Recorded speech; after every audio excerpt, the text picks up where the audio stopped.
আমি মেসির সবচেয়ে বড় হিটার। 2016 সাল থেকে মেসি ভক্তদেরকে শুধুমাত্র একটি প্রশ্নই করেছি, মেসির ইন্টারন্যাশনাল ট্রফি কোথায়? মেসি ডান পায়ে জোর পায় না, Messi club legend, Messi Barcelona ছাড়া কিছুই না। এইসব কথা বলে অন্যরা যখন মেসিকে ট্রল করত, তখন আমি মনে মনে সবচাইতে বেশি খুশি হতাম, যেটা খুবই স্বাভাবিক। একজন ব্রাজিল এবং রিয়াল মাদ্রিদ ফ্যান মেসিকে হেট করবে, এটাই হয়তো স্বাভাবিক। কিন্তু সময়ের সাথে সাথে কেন হেট করছি, কি কারণে হেট করছি, তার কারণ খুঁজতে গিয়ে কিছুই পেলাম না। বারবার জিততে চাওয়ার আকাঙ্ক্ষা, ধৈর্য আর হার না মানার মানসিকতার যে উদাহরণ মেসি নিজের কাছে নিজেই বারবার প্রমাণ করেছেন, তা জানতে পারার পরে মেসিকে হেট করার ইচ্ছাটাই আমার হেরে গেল।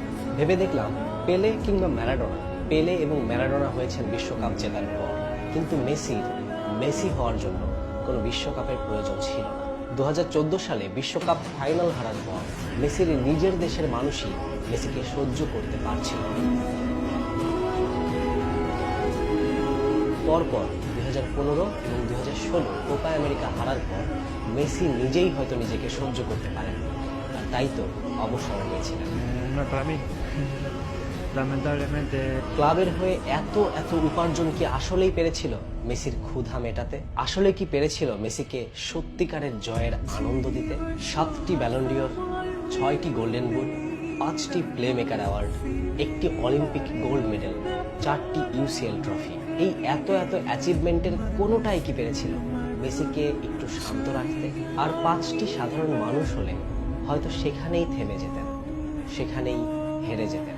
কিন্তু মেসি তো আর 5টা মানুষের মতো নন। মেসি আবারও অবসর থেকে ফিরলেন, হ্যাট্রিক করে ধুঁকতে থাকা আর্জেন্টিনাকে নিয়ে গেলেন রাশিয়া ওয়ার্ল্ড কাপে।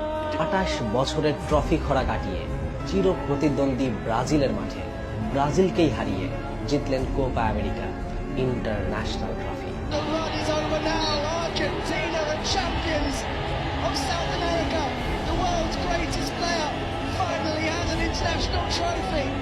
ইউরোপের চ্যাম্পিয়ন ইটালিকে হারিয়ে জিতলেন ফিনালিসিমো। Messi again around Di Lorenzo, on a play for Lautaro Martinez, and Argentina struck first in La Finalissima. সামনে শুধু একটা বাধা অতিক্রম করা বাকি, আর তা হলো কাতার ওয়ার্ল্ড কাপ 2022, একটা শো, যার জন্য হয়তোবা আমার মতো মেসি হেটাররাও অপেক্ষায় ছিল। Argentina, champions of the world.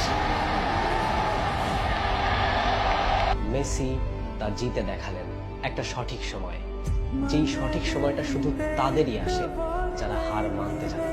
এক এমন শিক্ষা যা মেসি আমাদেরকে শিখালেন, যেই শিক্ষা হয়তোবা পাঠ্যপুস্তকের বইয়ে নেই, যেই শিক্ষা আমাদের সবার জীবনে প্রয়োজন। বারবার হারতে কিভাবে জিততে হয়, জিতে কিভাবে নিজের কাছে নিজেকে প্রমাণ করতে হয়, কিভাবে শেষ পর্যন্ত লড়াই করতে হয়। এই শিক্ষাগুলো যদি আমরা মেসির কাছ থেকে না শিখে থাকি, তাহলে কি শিখলাম? আর এমন মানুষকে কি আসলেই হেট করা যায়?